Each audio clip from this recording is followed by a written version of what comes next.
తెలుగు రాష్ట్రాల్లో 450కి పైగా రోబోటిక్ సర్జరీలు సక్సెస్ఫుల్ గా చేసిన ఘనత మణిపాల్ హాస్పిటల్దే. సో తెలుగులో మీకు ఆల్మోస్ట్ అందరూ హీరోలు తెలుసు కాబట్టి సౌమ్య ఇంతవరకు ఇంటర్వ్యూస్ ఇవ్వలేదు కాబట్టి మా తెలుగు హీరోస్ గురించి ఏమనుకుంటుందో వన్ వర్డ్ లో చిన్న ర్యాపిడ్ ఫైర్ అడుగుతాను, చెప్పండి. ఫస్ట్ ఇప్పుడు పుష్ప మంచి ఫామ్ లో ఉంది కాబట్టి అల్లు అర్జున్ ఏం చెప్తారు అల్లు అర్జున్ గురించి? వాళ్ళు ఎప్పుడు తగ్గేదిలే. అంతేనా? అవును.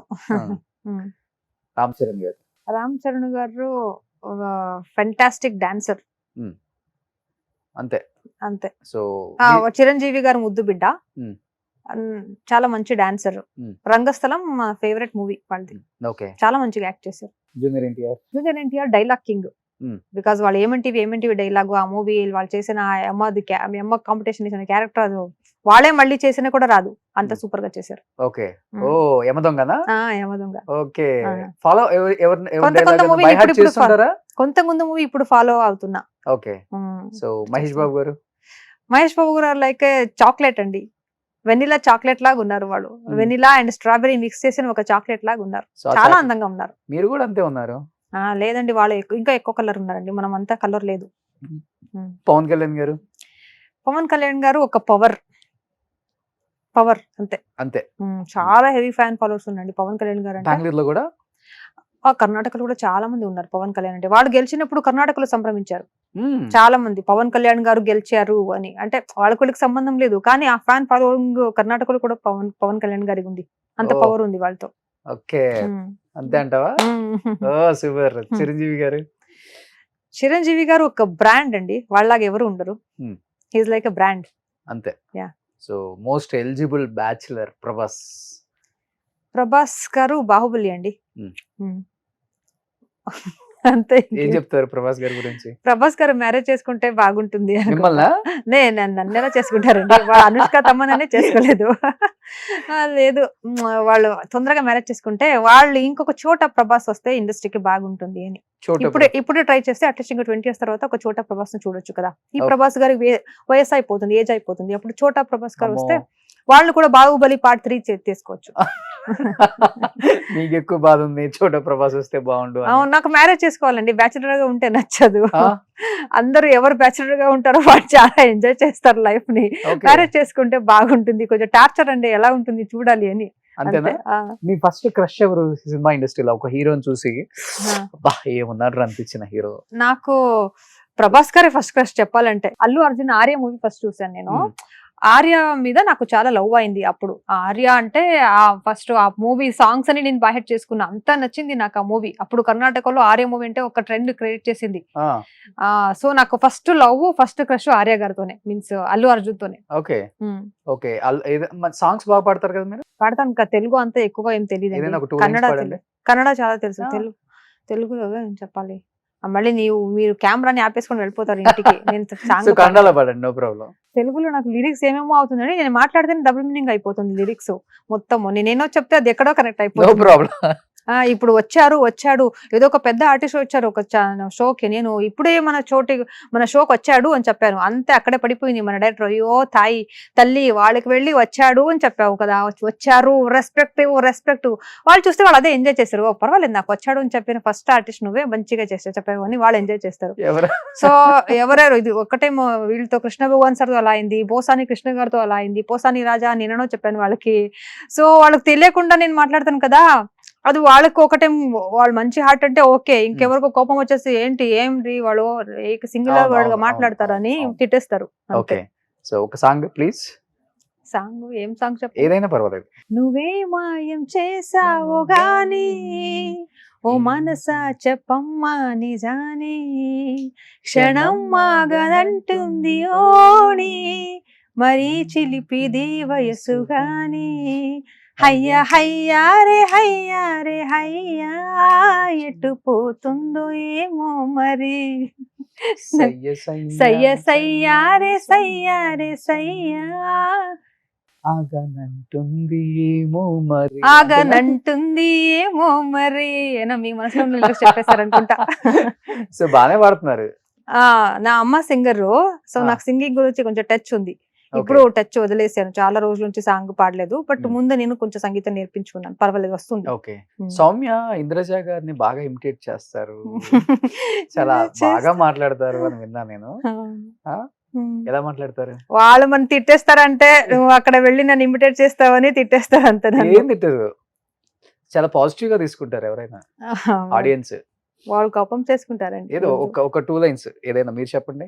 బై ఛాన్స్ ఇంద్రజ గారు ఇక్కడ వస్తే, రోషన్ గారు నమస్తే అండి, ఎలా ఉన్నారు, ఏంటండి ఇంత చక్కగా అయిపోయారు, మీరు ముందుగా ఇలా ఉండేవాళ్ళు కదా, అవునా, heart to heart with Roshan బాగుందండి, కానీ ఒక్కటి చిన్న సజెషన్ ఇస్తా,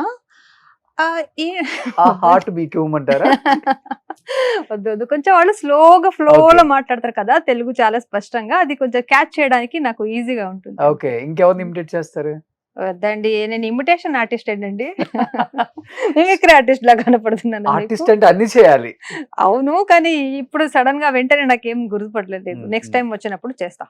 సౌమ్య ఏంటి ఇంకా లైఫ్ లో అంబిషన్, అంటే ఏం చెయ్యాలని? ఏం లేదండి, రోడ్ ఎక్కడెక్కడ ఓపెన్ అవుతుందో, స్ట్రైట్ రోడ్ డోర్ అక్కడ వెళ్ళిపోతాను అంతే. ఎవరు పిలుస్తారో చేస్తాను, ఎవరు అవకాశం ఇస్తారో చేస్తాను, మంచిగా స్పేస్ ఉంటే వర్క్ చేస్తాను, లేదంటే చూద్దాం ఫ్యూచర్ లో ఏమవుతుంది అంతే.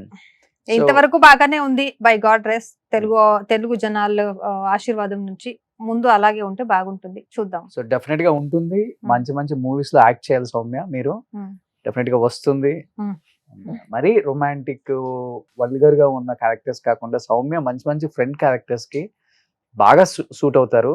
అండ్ లైక్ ఇలా వచ్చి అలా వెళ్ళిపోయే క్యారెక్టర్స్ కి చాలా మంది దొరుకుతారు మనకి, కానీ మంచి మంచి ఆర్టిస్టులు తక్కువ మంది ఉంటారు. సో అలాంటి వారిలో సౌమ్య ఎప్పుడు ఉంటుంది. అండ్ ఎస్పెషల్లీ తనకి హోస్ట్ చేయాలని చాలా ఇంట్రెస్ట్. ఆల్రెడీ 1.5 year జబర్దస్త్ లో తన ముద్దు ముద్దు మాటలతో ఎంత మందిని మెప్పించిందో మీ అందరికీ తెలుసు.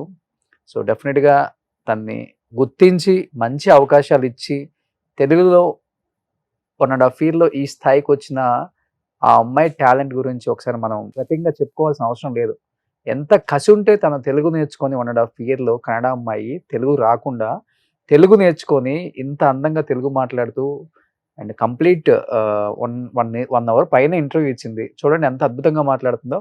అంటే మన తెలుగు మీద అండ్ మన తెలుగు ఇండస్ట్రీ మీద అంత గౌరవం తనకి. ఇప్పటికీ మనం చూస్తున్నాం సౌమ్య 20-30 సినిమాలు చేసిన హీరోయిన్స్ కూడా తెలుగు రాదు, ఇంగ్లీష్ లోనే మాట్లాడతారు, కానీ ప్రేమించేది తెలుగు ఆడియన్స్, చూసేది తెలుగు ఆడియన్స్. వాళ్ళ గురించి తెలుగులో చెప్పడానికి కూడా వాళ్ళకి రాదు. అలాంటిది 1.5 year తెలుగు నేర్చుకుందాం, తెలుగు చాలా అద్భుతంగా మాట్లాడుతున్నాం, నీకు డబ్బింగ్ అక్కర్లేదు, ప్రాంప్టింగ్ అక్కర్లేదు, సో డైలాగ్ ఇచ్చేస్తే చాలు చెప్పేస్తావు, అంత టాలెంట్ ఉంది కాబట్టి. సో డెఫినెట్గా మన డైరెక్టర్స్ ప్రొడ్యూసర్స్ ఇది చూస్తే మీకు మంచి ఆపర్చునిటీస్ ఇస్తారు. తెలుగులో మీరు మంచి మంచి లీడ్ రోల్స్ హోస్ట్ చేస్తూ అందరిని నవ్విస్తూ మీరు హ్యాపీగా ఉండాలని మనస్ఫూర్తిగా కోరుకుంటున్నాను సౌమ్య. థ్యాంక్ యూ రోషన్ గారు. నేను కూడా మీలో ఒక మంచి షేడ్ చూశాను ఈ రోజు. అంటే మీరు ఏదో కొంచెం కాంట్రవర్సీ క్వశ్చన్స్ అడుగుతారు, కొంచెం రోస్ట్ చేస్తారని నేను విన్నా, కానీ ఈ రోజు నాకు అనిపించలేదు heart to heart with Roshan అని అనిపించింది.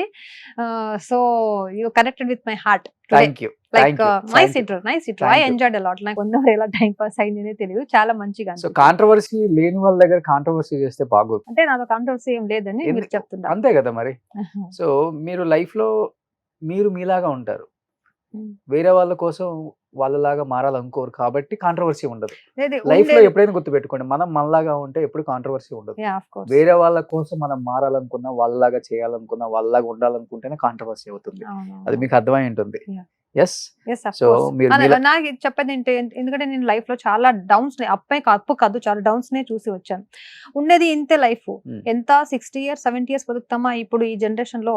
దానికి నేను ఇంత డబ్బు చేయాలి, నేను ఇంత పేరు చేయాలి, నేను వీనికి వెనకాల వెళ్ళాలి అని, అంత డబ్బు వెనకాల లేదు నేమ్ వెనకాల వెళ్ళి లైఫ్ ని స్పాయిల్ చేసుకోకూడదని ఒక పాఠం నేను నేర్చుకున్నా. కొంతమంది నేను ఎలాగైనా డబ్బు సంపాదించాలి, ఎలాగైనా ఫ్లాట్ కొనుక్కోవాలి, ఎలాగైనా ఆడిలో వెళ్ళాలి, ఎలాగైనా బెంజ్ లో వెళ్ళాలి అని ఏమైనా చేయడానికి రెడీగా ఉంటారు. కానీ ఆ గిల్టీ ఫీల్ వాళ్ళ తర్వాత 100% వాళ్ళ వెనకాల కుడుతుంది.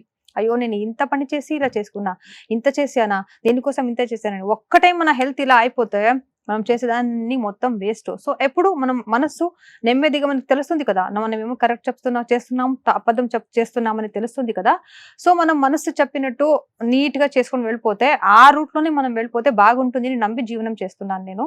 సో నాకు అంత గొప్ప ఆశలు ఏం లేదు, కానీ ఆడియన్స్ మనకు మంచిగా రిసీవ్ చేసుకున్నారు తెలుగు ఆడియన్స్ ని. నేను ఎప్పుడు కూడా తెలుగు ఆడియన్స్ ని మర్చిపోలేకపోతున్నా. So I want to give my best to Telugu audience in future అని నేను అనుకుంటున్నాను. సూపర్, ఎప్పుడు ఇలానే ఉండండి, మీరు మీలాగే ఉండండి, అన్ని మీ వెనక అవే వస్తుంటాయి. ఓకేనా? Thank you so much Soumya. Thanks a lot Roshan. Thank you so much. Suman టీవీలో మీ పర్సనల్ అండ్ బిజినెస్ ప్రమోషన్స్ కోసం కింది నెంబర్ కి కాంటాక్ట్ చేయండి.